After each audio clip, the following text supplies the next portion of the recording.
नमस्कार, राष्ट्रपोस्ट से मैं पवन केसवानी।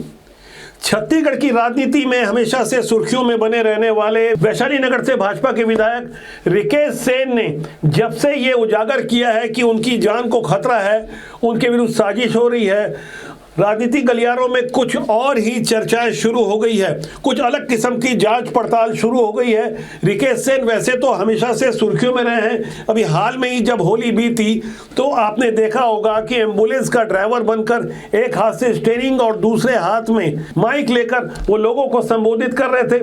वैसे ये पहला मौका नहीं है जहां रिकेश सेन कुछ अलग हटके न कर रहे हों, लेकिन अंतर्राष्ट्रीय महिला दिवस वाले दिन तो उन्होंने ऐसी बात कही जिस पर जल्दी किसी को यकीन नहीं हो रहा था। लेकिन रिकेश सेन ने बड़ी ही जिम्मेदारी से पूर्व पार्षद जयप्रकाश यादव की बातों को सही मानते हुए, सही ठहराते हुए ये दावा किया कि उनके विरुद्ध साजिश हो रही थी, और साथ ही यह भी स्पष्ट किया कि जयप्रकाश यादव उनके विरुद्ध 2 साल से दुष्प्रचार कर रहे थे, कुछ ऐसे लोगों के साथ मिले थे जो साजिश रच रहे थे, उन्हीं लोगों के साथ जयप्रकाश मिले थे। अब जयप्रकाश यादव ने उनके साथ कुछ डबल गेम करते हुए उनकी ऑडियो वीडियो इकट्ठा कर ली है, एक फाइल बनाई है।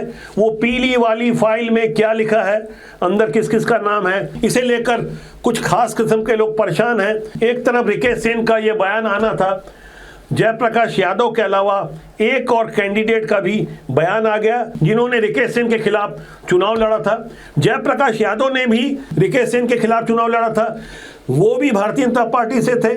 इसके अलावा एक और कैंडिडेट संगीता केतन शाह ने इस बात पर हैरानी जाहिर की है। फिलहाल रिकेश सेन के एक एक शब्द पर गौर करें, चंद सेकंड का वो बयान है, एक एक शब्द आप मिस मत कीजिएगा। इन्हीं शब्दों में कुछ गहरी बातें छिपी है, जिसमें वो बता रहे थे एक्सीडेंट में कोई धारा नहीं लगती।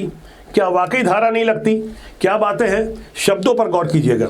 और ये जो पहले पार्षद था, ये 2 साल से उन लोगों के साथ मिलकर साजिश कर रहा था। उसके बाद ये सभी नेताओं ने, उसी व्यक्ति ने मुझे फोन करके कल बात बताया, मुझे व्हाट्सएप कॉलिंग करके उन्होंने बताया कि भैया आप 2 काम करना, एक तो किसी के घर भोजन करने मत जाना क्योंकि आपको जहर देके मारने की एक बड़ी तैयारी है, और दूसरा एक काम करना, अकेले आप घर से निकलना मत, और तीसरा ये है कि आपको मारने के लिए एक बहुत रसूखदार व्यक्ति को बहुत बड़ा, क्योंकि एक्सीडेंट जो होता है, अगर एक्सीडेंट हो गया तो उसमें कोई धारा नहीं लगता, वो 4 दिन में व्यक्ति छूट जाता है।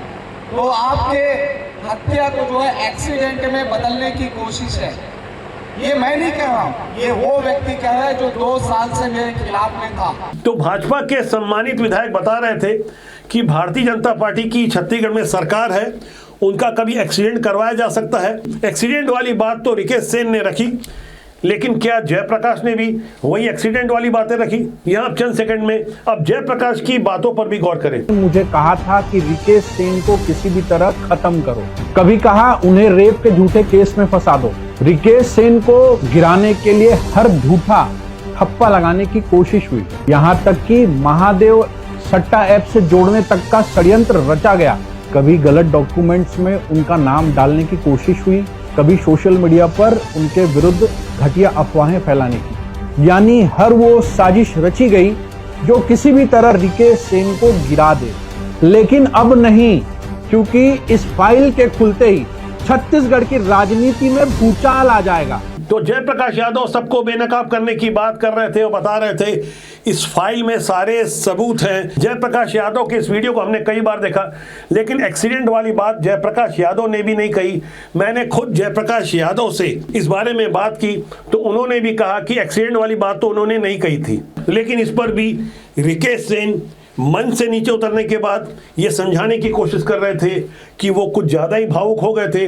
भावनाओं में आकर उन्होंने मुख्यमंत्री के लिए भी कोई एक संदेश दिया। सीएम साहब के लिए क्या कहा, इसे समझने से पहले रिकेश सेन के विरुद्ध एक और भाजपा नेत्री विधानसभा चुनाव लड़ी थी, नाम है संगीता केतन शाह, पेशे से उद्योगपति हैं। वो भी हैरान हैं कि आखिर किसी सूबे में जहां सत्ताधारी दल का विधायक खुद को असुरक्षित महसूस कर रहा हो। इस पर संगीता केतन शाह ने भी एक वीडियो संदेश जारी किया है। संगीता शाह की बातों पर भी गौर करें और स्टेज से नीचे उतरने के बाद रिकेश सेन क्या कह रहे थे, इन दोनों ही बातों पर आप ध्यान से गौर करें। हाँ, वो भावुक होने वाला पल ये था कि अचानक एक वीडियो आता है पूर्व पार्षद जयप्रकाश यादव का कि मेरी हत्या की साजिश रची गई थी 2 साल से, मुझे बलात्कार में फंसाने की साजिश हुई थी।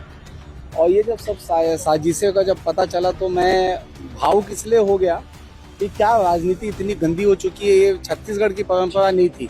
हमने पहले मोतीलाल वोरा जी को, रमन सिंह जी को एक दूसरे को कटाक्ष करते हुए देखा, एक अच्छा वातावरण में विपक्ष को काम करते देखा और हमेशा ये रहा है। ऐसे कौन नेता हैं जो इतनी गंदी राजनीति पे उतर आए हैं कि हमारे कार्य को देखकर उनको ये करने की आवश्यकता है। सीएम साहब से मैं निवेदन यही करूँगा कि ये जांच पता कर लें कि वो कौन व्यक्ति थे जो ये सब करना चाहते थे, उसके बाद मैं आपके विवेक पे छोड़ता हूँ। मैंने अपनी जिंदगी में ये नहीं देखा है कि एक विधायक जी जो हैं वो पूरे खुलेआम ये बोल रहे हैं कि उनको आने वाले समय में कितनी परेशानियों का सामना करना पड़ेगा क्योंकि उनके ऊपर कोई रणनीति बनाई जा रही है। ये ऐसे कई जेपी यादव भैया का भी इस्तेमाल किया गया है, ऐसा मैंने देखा है।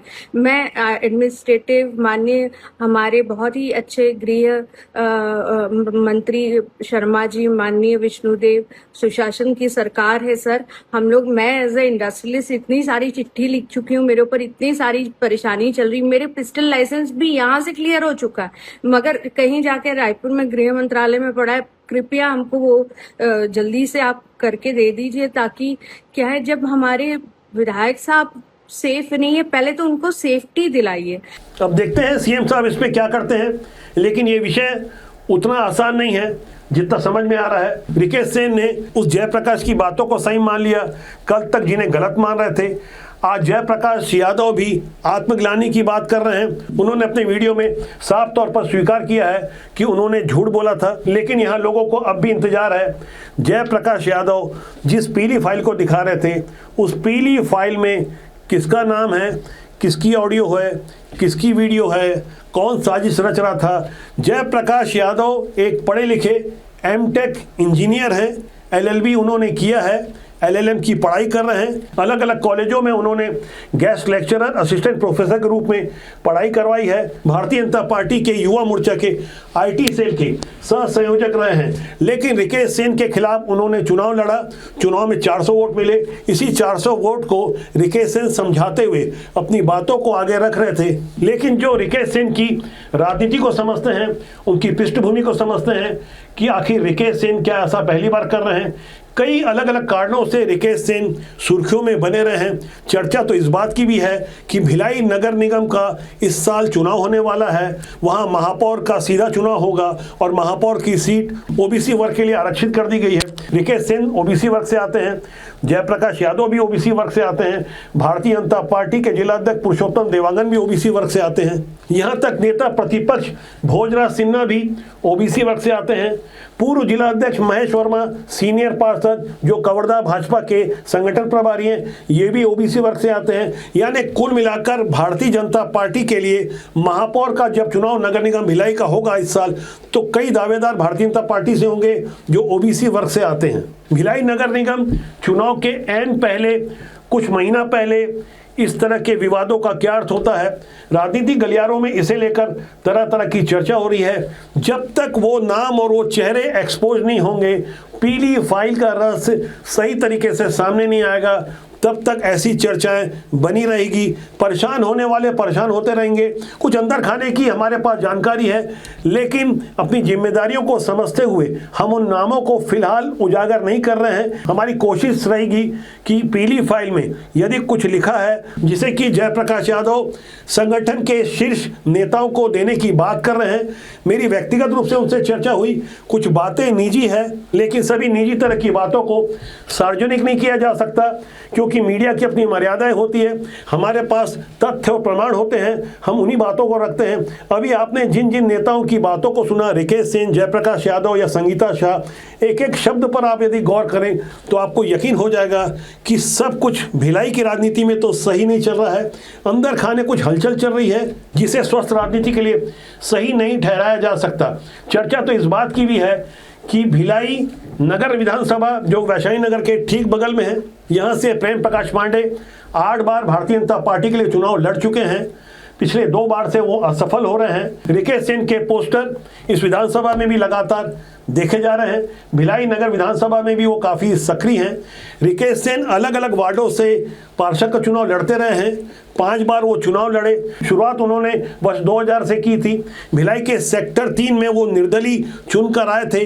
तब कांग्रेस के बदरुद्दीन कुरैशी के वो निकट आ गए थे। बदरुद्दीन कुरैशी जो प्रेम प्रकाश पांडे के प्रतिद्वंदी माने जाते थे राजनीति में, बाद में मंत्री बने। परिस्थितियों के अनुसार रिकेश सेन भी भारतीय जनता पार्टी में आ गए, कभी सरोज पांडे के बहुत करीबी हो गए थे। मौजूदा हालात में रिकेश सेन ने अपना एक वजूद बनाया है, इसलिए चर्चा भी इस बात की हो रही है जिस तरह से वो अलग अलग वार्डों से चुनाव लड़ते रहे हैं, क्या वो इस बार विधानसभा ही बदलेंगे?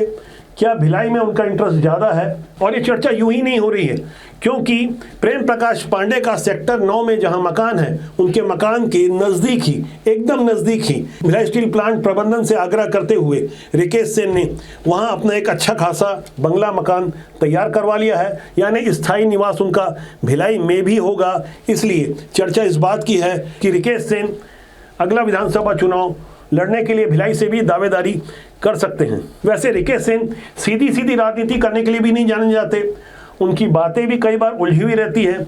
उनकी राजनीति को समझना थोड़ा मुश्किल है।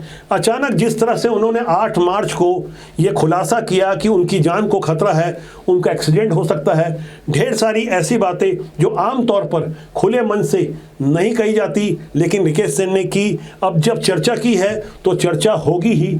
आगे ढेर सारी अंदर की बातें जिसकी हम भी गहराई से पड़ताल कर रहे हैं। हमारे पास भी कुछ तथ्य हैं, कुछ लोग हैं जो जिम्मेदारी के साथ ऑन कैमरा बहुत कुछ कह सकते हैं। बहुत जल्दी हम इसका खुलासा करेंगे। राष्ट्रपुत आपका अपना जनमंच है, जिसके माध्यम से हम लगातार ये बात रखते हैं कि अच्छे लोग राजनीति में आए।